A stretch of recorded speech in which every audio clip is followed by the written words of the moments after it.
Hi guys, what is up? Welcome back to another episode of PickHERupper. So this episode is going to be super special. It's our season finale. It's going to be a two-part episode, and our guest is my cousin, Myrna. Hello. Hello. So I love you, obviously. Thank you so much for being here. Thank you so much for coming. Thank you for having me. Thank you for letting me speak about my journey. Yeah. Thank you. Yeah. So to introduce you guys, my cousin is an actor. She's been an actor for over 10 years in front of the camera, and she's also done voiceover work, and she's also a yoga instructor. So a lot of levels and, a lot of different things. And I'm excited to kind of dive in and learn more about, your story, your actor journey, your yoga journey. And then we're going to get into some really great practices to kind of help us throughout life, because she's learned some really great things. And after reading what she learned, I was like, oh, you've got to share it on our show. You got to. Thank you. So yeah, tell us a little bit about yourself. Thank you. Yes, so I started acting when I was 12 years old. I got really into theater because it got me out of PE, physical education. And I didn't have to run a mile, but I had to sing and dance and pretend a lot, and it was exactly what I wanted, because as kids, that's what we did. I wish that was an option. That was never an option. I lucked out. I definitely would have loved to do that instead of running a mile. Yeah, I lucked out that I had these really amazing teachers. I grew up relatively close to Los Angeles, so a lot of struggling actors were like, I guess I better pick up a kids class here and there to supplement the income. And so I was a beneficiary of that, being one of the few Mexican kids in a suburban neighborhood. And it's so important for me to say that, because I think as a person of color, we kind of gloss over the importance of the cultural difference that we experience. There's some things they just didn't tell us because it just wasn't logical to our culture and community.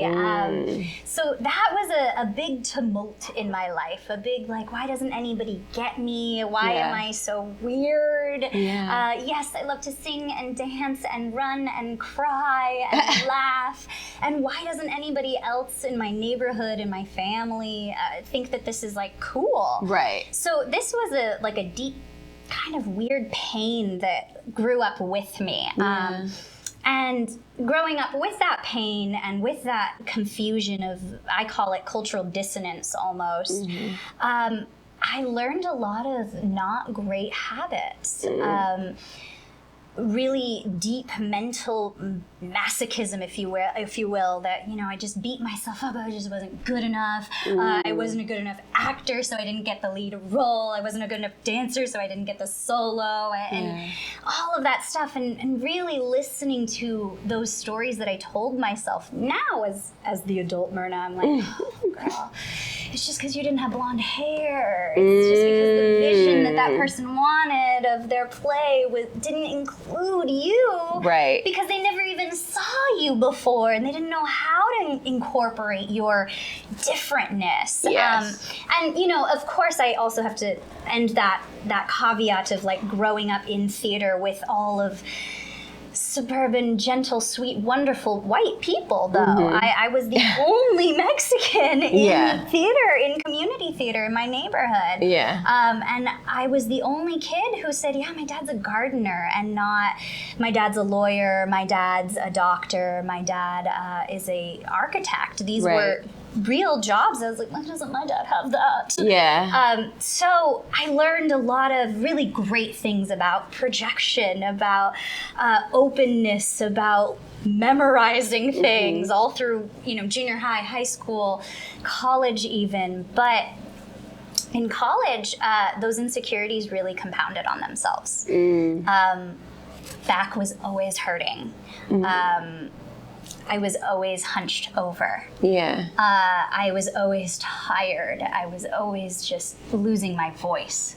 all the time. So those insecurities played a part on your body. Exactly. Yeah. And I genuinely believe that those insecurities became the physical manifestation of I needed to hide my heart. Yeah. Because every time I auditioned, someone was saying, "You're so great, you're so beautiful, you're so good at this." And I'm gonna go with this other girl over here. Yeah.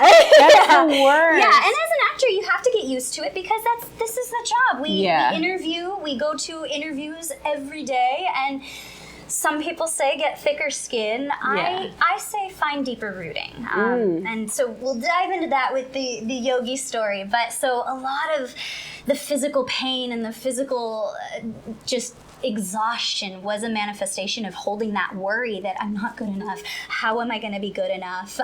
What am I going to do to prove to these people that I am a great actor? Yeah. And then I just, would dive into these really deep depressions. Yeah. It's a familial genetic depression that I've always had to work with in my life. And it hit hard when the anxieties and like the deep stuff, the stuff I wanted, wasn't feeding me. Yeah. So even when you would obtain the things that you go out for, it wouldn't bring you the happiness that you thought. Yes. Yeah. And I booked a bunch of great stuff. Like I was on an episode of Modern Family. Ooh. Yes. I was on an episode of Desperate Housewives. Wow, like I got health insurance off of commercial on-camera acting. Like that's something that's hard to do these days. Yeah. I got health insurance at 25. I was so proud of myself. Yeah. And at the same time, I was still What do you have to do to get health insurance? Through the union, you have to work a certain amount of hours. And so you were working. I was working. Look, okay, I was working. You have to work a certain amount of hours, and you have to pay your initiation dues, which are so expensive. But, you got to give them that money, and then you get health insurance, and it's great health insurance. And so I was going to the doctor every week being like, what the hell is wrong with me?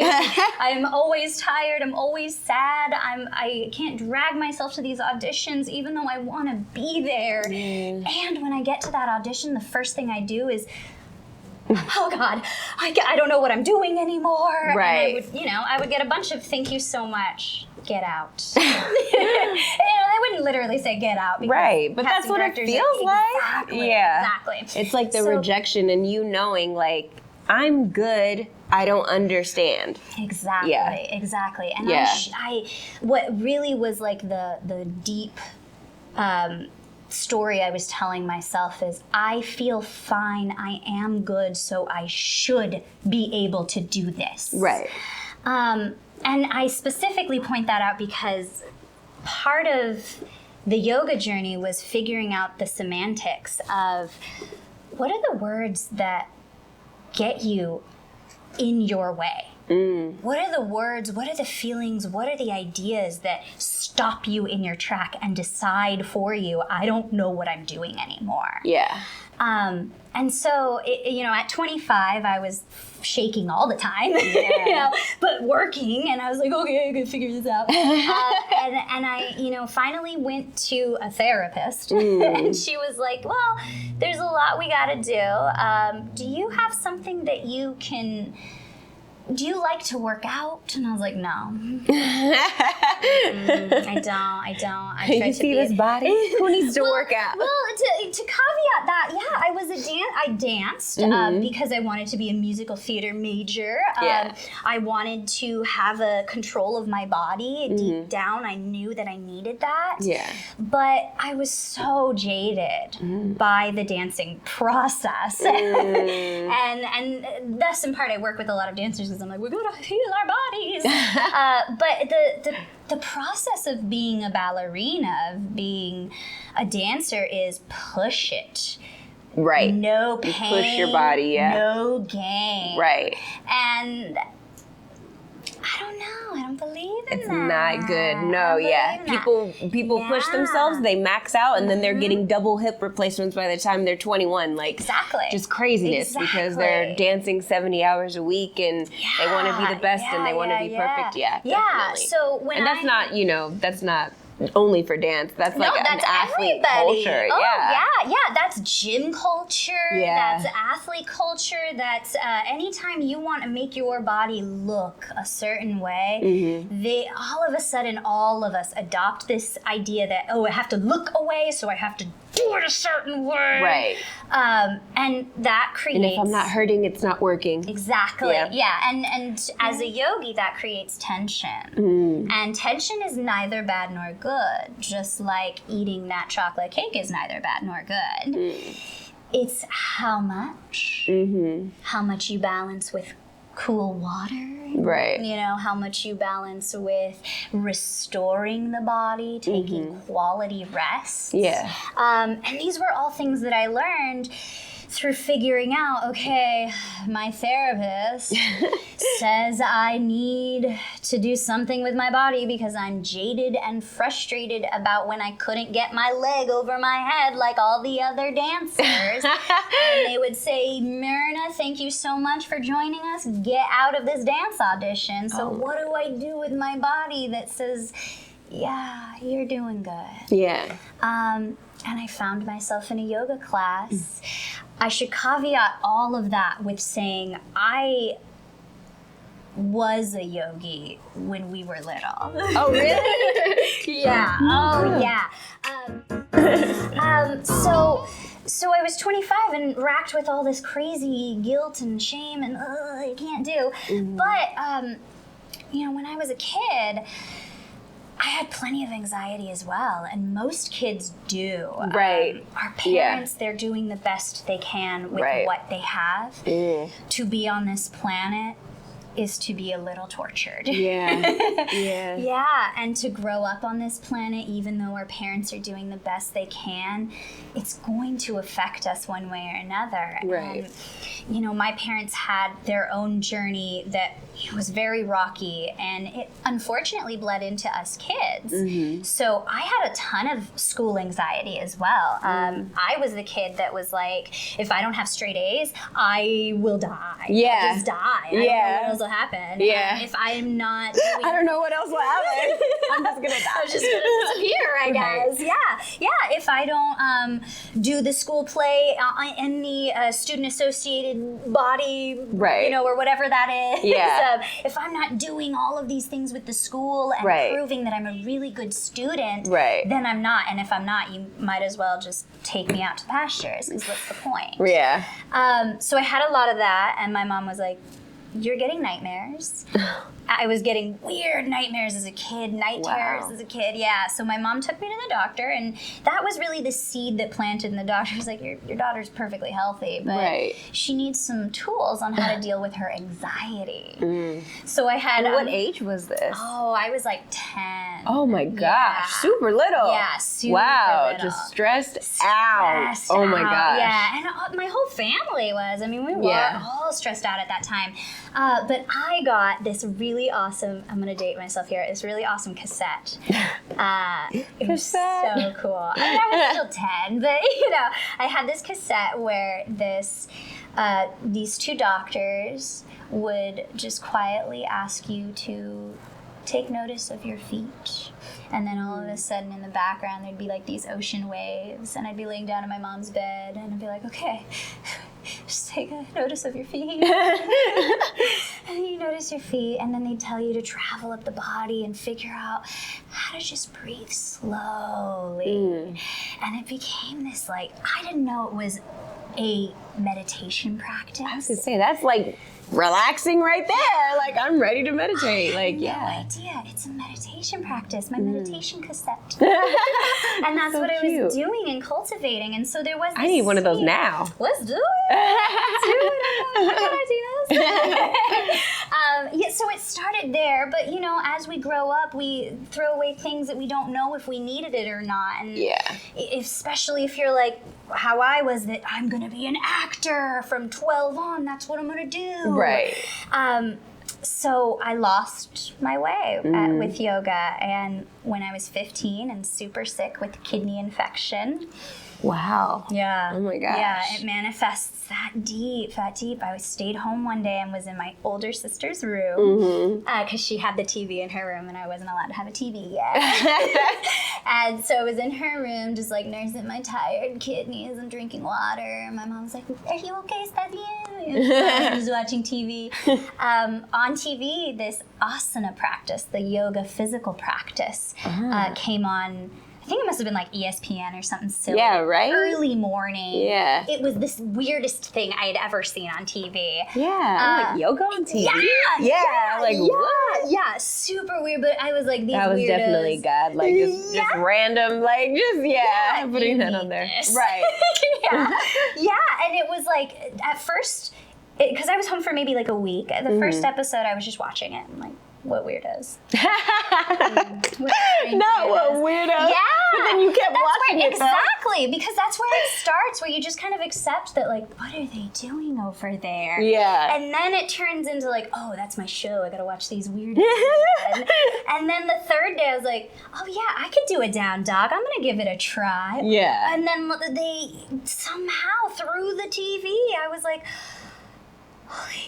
can I curse? Yeah. Holy shit. Deeply, holy shit. I was lifting my hips up and rooting my hands down and I could feel my body. Yeah, it hurt, but it felt like a good ache, like a good feeling of stretching and just kind of creating space for oxygen. Yeah. Healing is sometimes, it hurts a little bit in the beginning, but it's like a good pain that you have to go through, you know? Yeah, and as yoga instructors, we often talk about find your good ache. If it's a sharp pain, physical, metaphorical, in your psyche, in your brain, in your body, if it's a sharp pain, that's an alarm to tell you to back out of it. But if it's a gooey, something's pulling you apart and you feel the edges of your muscles stretching and you can breathe, do it again. That's my big thing. As an instructor, is do it again. Yeah. So from 15 off and on, I was on this asana practice because I wanted to look like a hot yogi too. I mean, I was always elbows. I was a gangly kid, not a ton of muscle. And we all have our bodies that we're working with and feeling, you know, what is it, the stuff that makes us uncomfortable? Sure. Yeah. And what are the parts of your body that make you feel good? Yeah. And that was, once I got into a yoga class where a teacher started telling me that, I was like, I'm coming back. Here she is. Yeah. This, what feels good? And it was, you know, 10 years from 15 to 25 to figure out that I'm capable in this body. Yeah. I'm capable. I can stand on my hands. So I don't have to be afraid of standing on my own 2 feet and delivering to camera. I don't have to be anymore. Yeah. So I'll practice on that elsewhere. So my practice deepened. And then it came time to, I was 27 and I was like, this is my food. This is what nourishes me. So this has to become a practice in and of itself. Yeah. Kept putting it off for 2 years to become an instructor because I can't teach anybody anything. I don't know anything. What do I know? Yeah, I don't know anything. Exactly.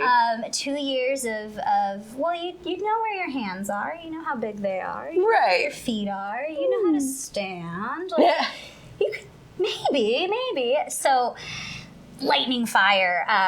2 years of just sitting around and like, maybe I'm going to be a yoga instructor. I don't know. Maybe I want to deepen my practice. I don't know. And then 2 years later, I finally found myself in front of my mentor, Lainey Davina. God, she's cool. She's a senior teacher at Yoga Works. Still teaches and mentors through Yoga Works, but is off on her own journey right now, developing deep listening practices. And she became, asana lady. Her practice also started with just the physical. Where am I in space? How can I prove to me that I'm capable and that I'm strong and that whatever injuries I have in the body do not hinder me? Yeah. And that was huge for me. Like, blew my mind the minute she said that. I was like, They don't have to hinder you? Like I don't do yoga, and I would never know that yoga runs this deep. Oh, I'm thinking yeah. you go with your mat, you have a workout, you don't, you know what I'm saying? I even took a yoga class in college, and it wasn't all of the, maybe it was Pilates and not yoga. But same derivatives. Yeah. But this is great. Deep as you want to take it. The Yoga Sutras of Patanjali are, and I'm so excited that we're already getting here. These are our guidelines, mine and Lainey's guidelines, that she has bestowed into me under a lineage of 4,500 years of yoga. Dang. This practice is that old. This practice roots from Sankhya religious practices in India. And Sankhya means, finding honor, finding union. Yeah. And that's where yoga comes from, and it was codified a little bit before Jesus was born. It was written down in stone a little bit before, because it was just an oral practice, an oral tradition. You'd come to your guru, you'd find your teacher who could speak these little Sanskrit verbs, excuse me, not verses, not verbs, little Sanskrit verses. And the first one is, yoga begins now begins yoga. And it starts there. It starts there. It can start with, it's just a workout. Yeah. I try to get to my workout class at 12:45 p.m. every day with my mat, and I sweat it out, and I feel my body. Yeah. Why can't it start there? Yeah. Why can't it start with, I can feel my fucking abs. Right. I can feel my abs. Look at this. Yeah. Why not have it start there? Absolutely. It took me 10 years for me to get through that to the next, okay, what's next? What's next? What's next is cultivating the practice. So, at 27, I took my first 200-hour teacher training with my mentor, Lina Divina. 200 hours to become a certified Yoga Alliance teacher. Dang. I like the way things sound when they have a name. Yeah. Yoga Alliance. Yeah. So it was very important to me that I get 200 hours of training. And then the first thing... Mrs. A+ student over here, huh? Look. Yeah, I had my notes. I was like, what does that mean? I had so many breakdowns. I don't understand the body. Yes, you do. It's okay. Right. Ever patient Lainey Divina. She's so great. We spent every weekend together mapping the body from your feet all the way up. Not only just anatomy-wise of where your bones, muscles, tendons, nerves, where they are in space, but also finding our guidelines. And Lainey is the teacher of the 8-limbed path. Yoga codified through Patanjali, which is Patanjali? Patanjali, thank you. Patanjali is our leader of our lineage. He's the man, the human potentially. We don't know because it was so long ago. We're like, could have been a human, could have been a couple of humans. Who started the yoga practices. Who started writing down the yoga practices and giving it to other students and practitioners so that they could carry on the lineage as well. Patanjali gave us our book, and Lainey was like, really? This is yoga. The poses, the back bends, the handstands, those are great. Those are so you can know you can do them. And then I have another teacher who also said, take the pictures so that when you're 1,000 years old, you can look back at that picture and say, I could do that. She really would spend these beautiful afternoons and evenings where we just talk philosophy. And again, playing with semantics and just wordplay, philosophy is really important to me because I grew up Catholic. And there's a lot of pain in that way that I grew up Catholic. How so? I was a weird kid. I was a weird kid. My imagination was very active as a child. And in church, Can I get out? Yeah. So I was asked to get out of church a lot. Wow. and it became this By who? By your parents or by like people in the church? Oh, okay. Adults, our family, if we were... Because in Catholic church, there's no like kids church. It's everybody goes to the same thing. Yeah. Everybody goes to the same mass. And, you know, Susie, Joey, all of my siblings, cousins that would sit together. Right. And we'd get asked to leave, or if you don't leave, you're gonna get out. And so, like that, a very minimal way does create a sense of tension around the idea of religion. Yeah. A mental attention of like, oh God, they're gonna tell me to shut up again. Like, Yeah. You know. Yeah. And so I was very hesitant to get into the idea of spirituality. Right. And a religious guideline. Yeah. But again, I play with words. That's my job. Yeah. To play with words. So I pull it apart. What does religious mean to you, Myrna? Well, it means to follow the ritual over and over and over again until it becomes smooth and simple and just a part of your life. And what does philosophy mean to you, Myrna? Those guidelines, the guidelines that resonate with me. Yeah. And so Lainey really developed that skill of figuring out to play with the words for me. Yeah. And then we finished our 200 hour and I was sobbing and I was like, what am I going to do with this? I don't know how to train myself. How do I get a class? Yeah. And then so I was like, well, I'm an A+ student. I better go 300 more hours. Oh my gosh. Oh my gosh. Yeah, so I trained for 500 hours, and Wow. like, my teachers, Lainey's been training for 10,000 hours, Right. you know, and her teachers have been training thousands and thousands and thousands of hours. Yeah. And that became this goal to me, to train for thousands of hours and to figure out the things that resonate with me as my core values. Yeah.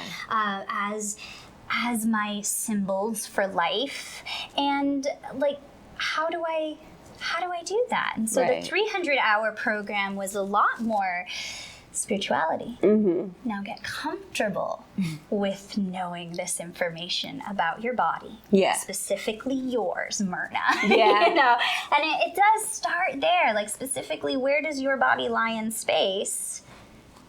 Can it be balanced? Can it be centered? Can it feel okay? Yeah. And then can you align your body with your mind's intention? And these are really like the basic tenets of yoga. Can your mind align with your body? And can that be a symbol for your spirit? And it takes me back to my actor's journey, because what was my intent as I was moving my body through auditions? What was my intent? My intent was to get a job. Right. Just to land the job. Right. Now, that in and of itself, thank you.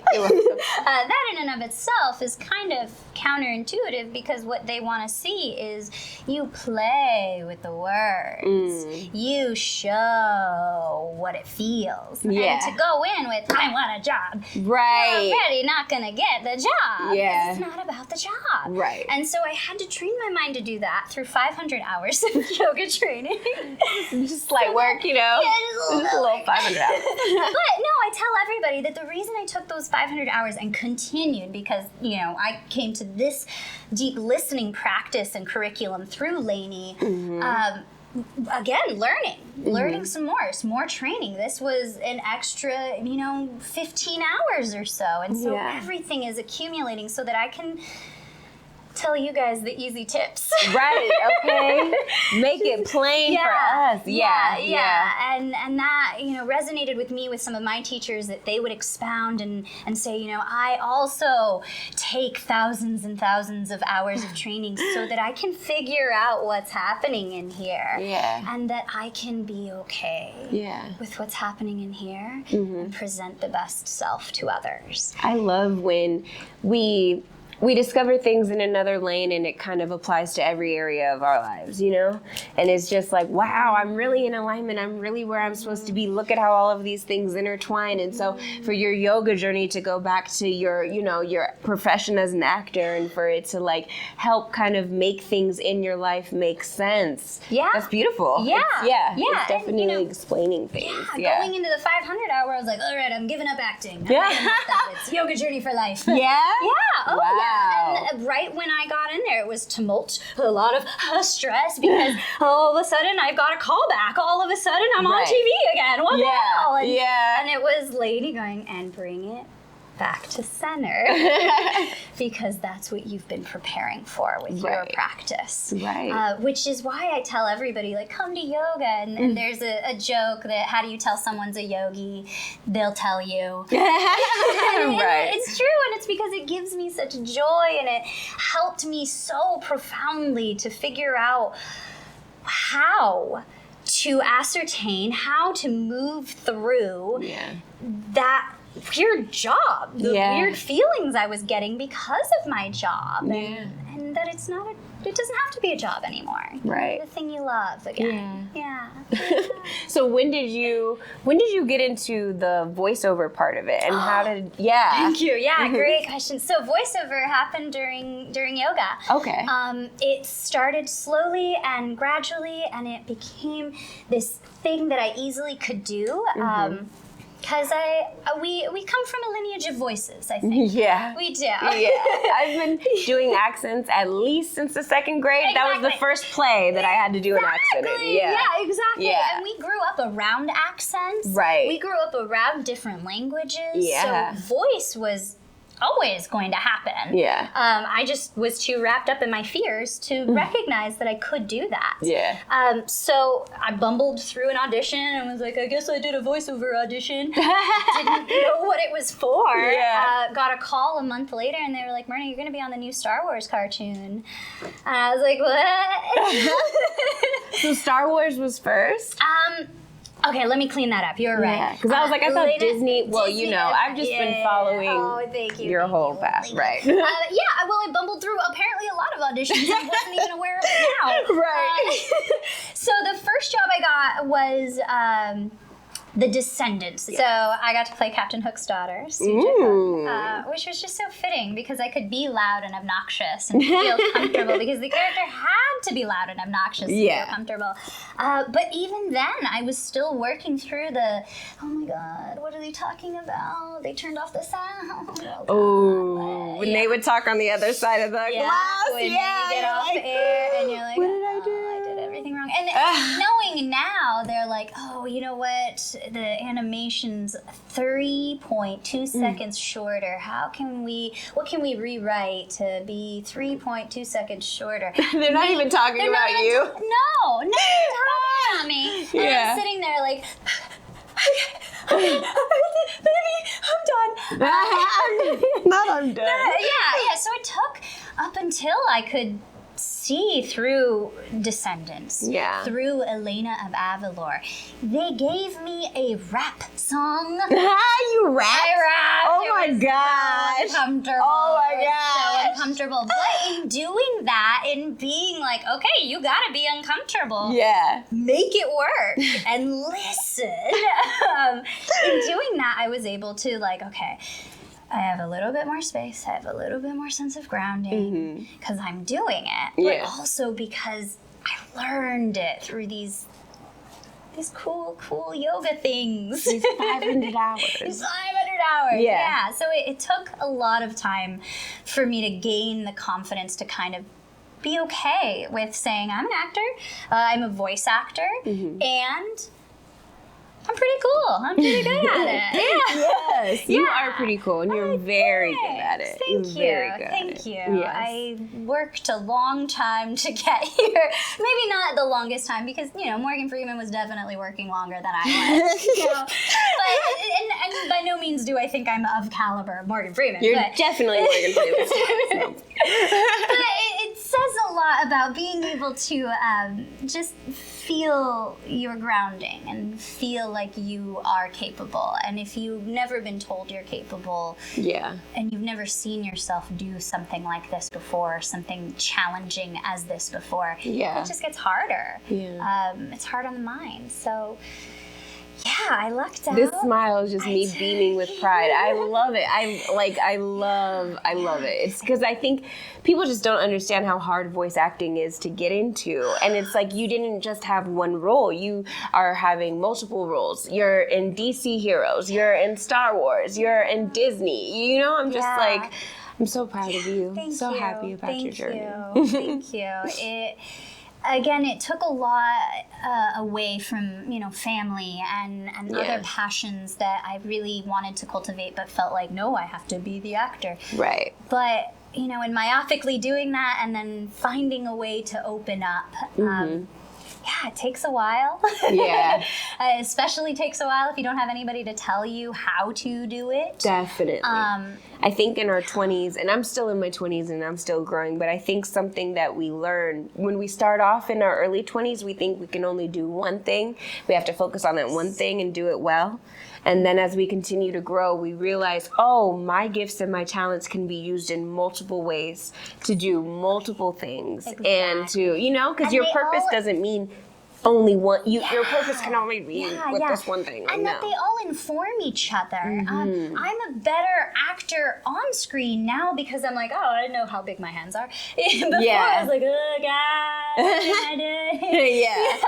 And I'm a better voice actor now because I work with the breath now. And I understand, like, oh, I can use my muscles and my belly to get stuff out of my mouth. Yeah. By stuff, I mean words. Not literal stuff. Anyway, so it's been a crazy, crazy journey, and it's just been great. Now being able to look back on it and be like, the future is so bright. Yes. I'm so You're excited. just getting started.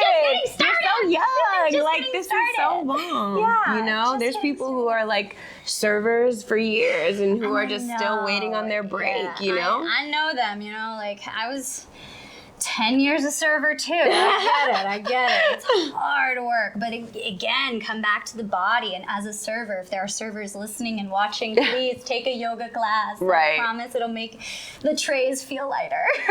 Yogis want to tell everyone they're yogis because they feel like they've found this key to unlocking something and they just want to share it. Absolutely. I found the key to my potential, and let's all find our keys. Let's find our keys. That's literally in my infomercial for pickHERupper. So I want everyone to find the keys. Yeah, me too. This was awesome, guys. But as I said, this is a 2-part episode. So we are going to end this episode here with story time, and we will pick back up with our Keep It Real session. Thanks, everyone.